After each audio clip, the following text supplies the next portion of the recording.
Amazing grace, how sweet the sound that saved a wretch like me.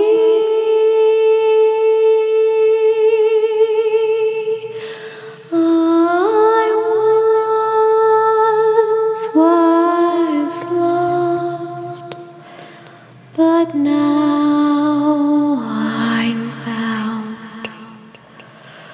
Was blind, but now I see.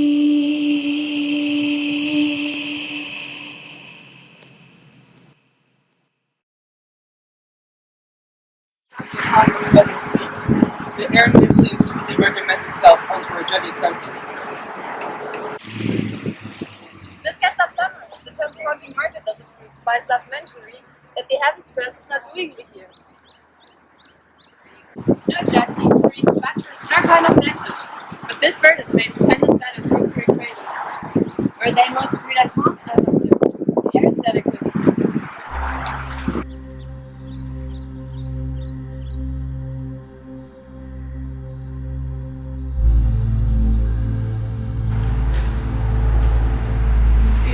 Our honored hostess.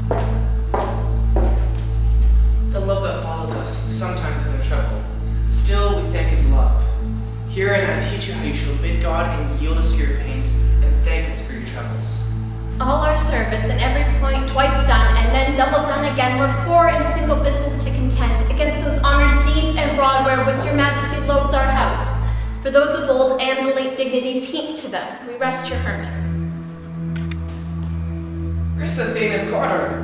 We course on his heels and have purpose to be his purveyor, but he rides well, and his great love sharp as a spur, hath homed his home before us. Fair and noble hostess, we are your guests tonight. Your servants ever have theirs themselves, and what is theirs in count, to make their obligate your highness's pleasure, still to return your own. Give me your hand, and conduct me to my host. We love him highly and shall continue our graces towards him. By your leave, hostess.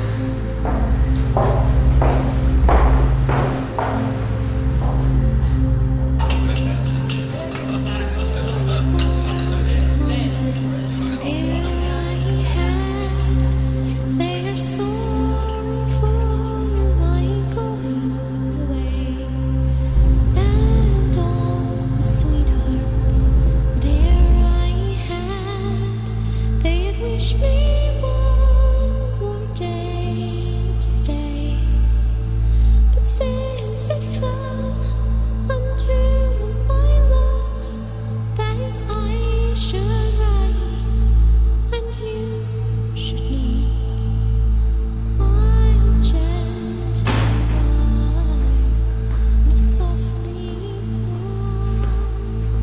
call good night and joy.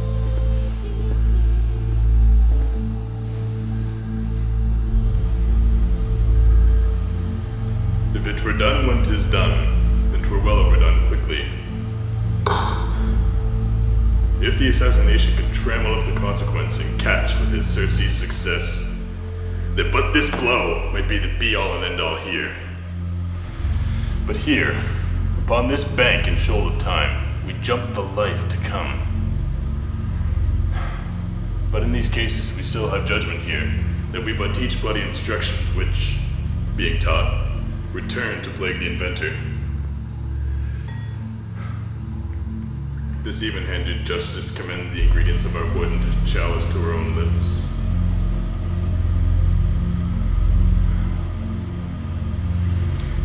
He's here in double trust. First, as I am his kinsman and his subject, strong both against the deed. Then, as his host, who should against his murderer shut the door, not bear the knife myself.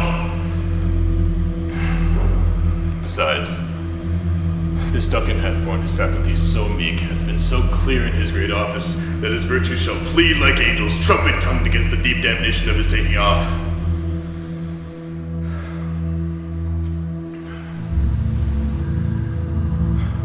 And pity, like a naked newborn babe striding the blast, or heaven's cherubim, horsed upon the sightless couriers of the air, shall blow the horrid deed in every eye, the tears shall drown the wind.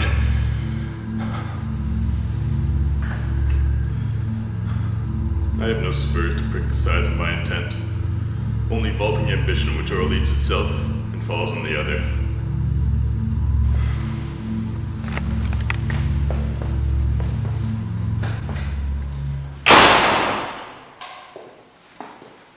How now? What news? He is almost supped. Why have you left the chamber? Hath he not asked for me? Know you not he has?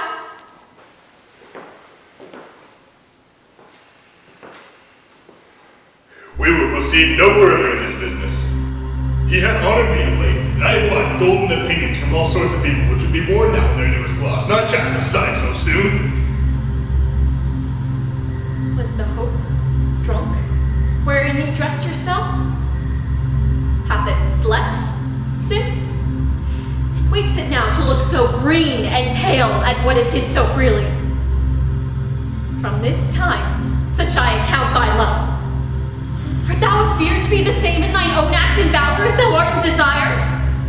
Wouldst thou have that which thou esteemest the ornament of life, and live a coward in thine own esteem, letting I dare not be upon thy will like a poor cat in the adage? Prithee, peace! I dare do all that may become a man. Who dares do more is none. What beast was it, then, that made you break this enterprise to me? When you durst do it, then you were a man. And to be more than what you were, you would be so much more the man. Nor time nor place did then adhere, and yet you would make both. They have made themselves, and that their fitness now does unmake you.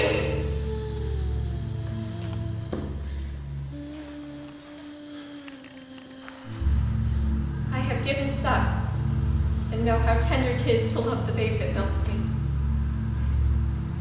I would, while it was smiling in my face, have plucked my nipple from its boneless gums and dashed the brains out, had I so sworn as you have done to this. If we should fail? We fail, but screw your courage to the sticking place and we will not fail. When Duncan is asleep, his 2 chamberlains will I with wine and wassail so convince that memory, the warder of the brain shall be a fume, and the receipt of reason a limbeck only, when in swinish sleep their drenched natures lie as in a death. What cannot you and I perform upon the unguarded Duncan? What not put upon his spongy officers who shall bear the guilt of our great quell?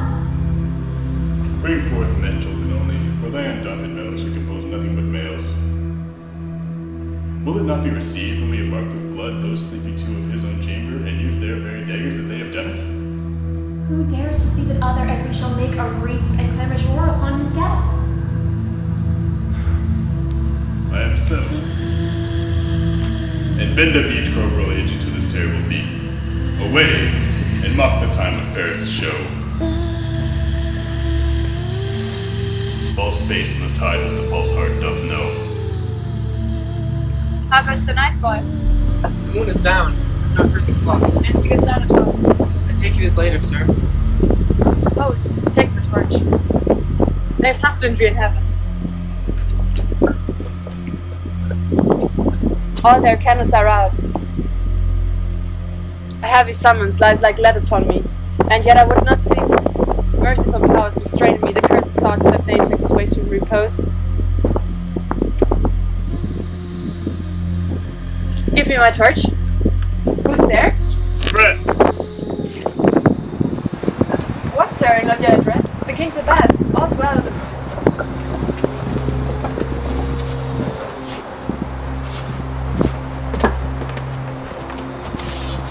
Last night I dreamt of the 3 weird sisters. To you they've shown some truth. I think not of them. Yet, when we can entreat an hour to serve, we will spend it in some words upon this business. At your kind's leisure. If thou would cleave to my consentment, it shall make honor for you. So I lose none in seeking to augment it, but still keep my bosom franchise and allegiance clear? I shall be constant. Good repose the while. Thanks, sir. Good night to you.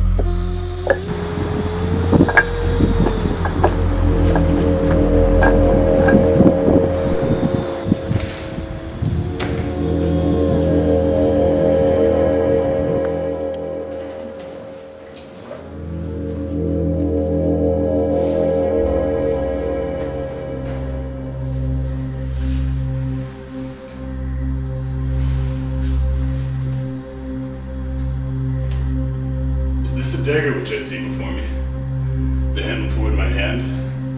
Come, let me clutch thee. I have thee not, and yet I see thee still. Art thou not fatal vision, sensible to feeling as to sight? Or art thou but a dagger of the mind, a false creation proceeding from the heat of present brain? I see thee still, in form as palpable as this which I now draw. Thou marshalest me the way I was going, and such an instrument I was to use. Mine eyes made fools of the other senses, or else worth all the rest.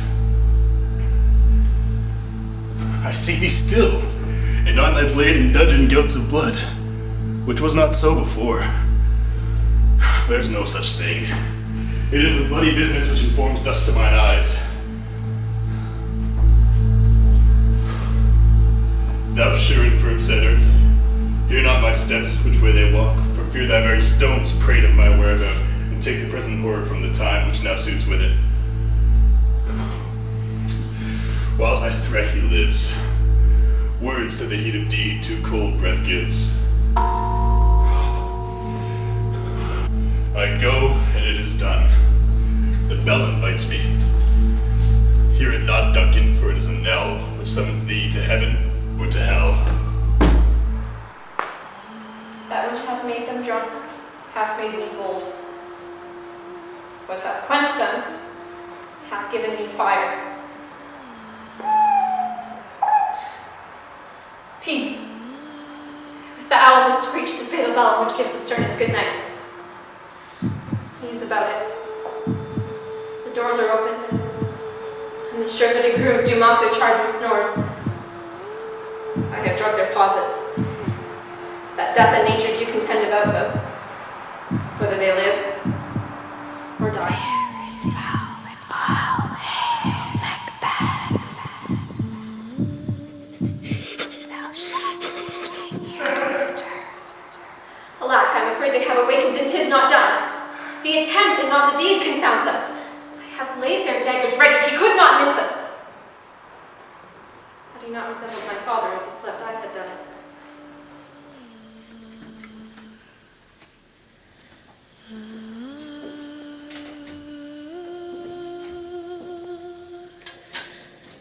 Peace, charms wound up.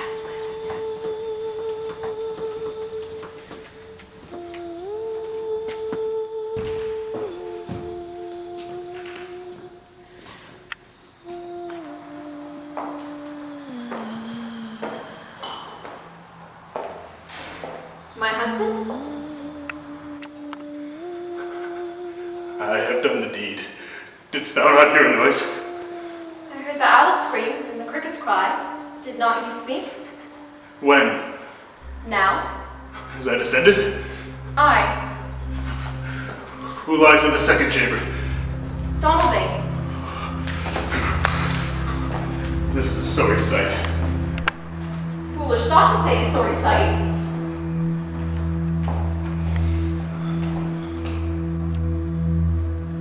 There's one did laugh in his sleep, and one cried murder, that they did wake each other. But I stood and heard them, and they did say their prayers, and then dressed them again to sleep. There are two lodged together. One cried, God bless us, and amen the other, as they saw me there at these hangman's hands. Listening their fear, I could not say amen when they did say God bless us. Consider it not so deeply. But wherefore could I not pronounce amen? I had most need of blessing, and amen stuck in my throat. These deeds must not be thought after these ways. So will make us mad. I thought I heard a voice cry, sleep no more, Macbeth does murder sleep. What do you mean? Still it cried, sleep no more to all the house. Glamis hath murdered sleep, therefore Cawdor shall sleep no more, Macbeth shall sleep no more. Who was it that thus cried? Why, be thinking, do one bend your noble strength to think so brain sickly of things? Go, get some water and wash this filthy witness from your hands.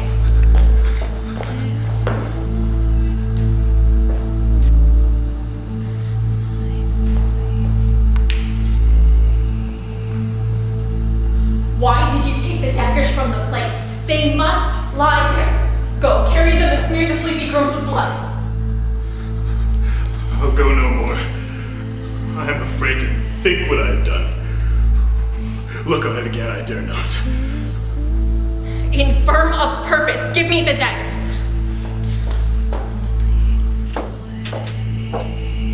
Sleeping in the dead are but his pictures. 'Tis the iron childhood that fears a painted devil. He do bleed, I'll gild the faces of the girls withal, for it must seem their guilt. Whence is that knocking? How is it with me when every noise appalls me? What hands are these? Oh, they pluck out my eyes. Will all Neptune's great ocean wash this blood clean from my hand? No. This my hand will gather the multitudinous scenes in Econodine, making the green one red.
Sweethearts that e'er I had, they had wished me one more day to stay.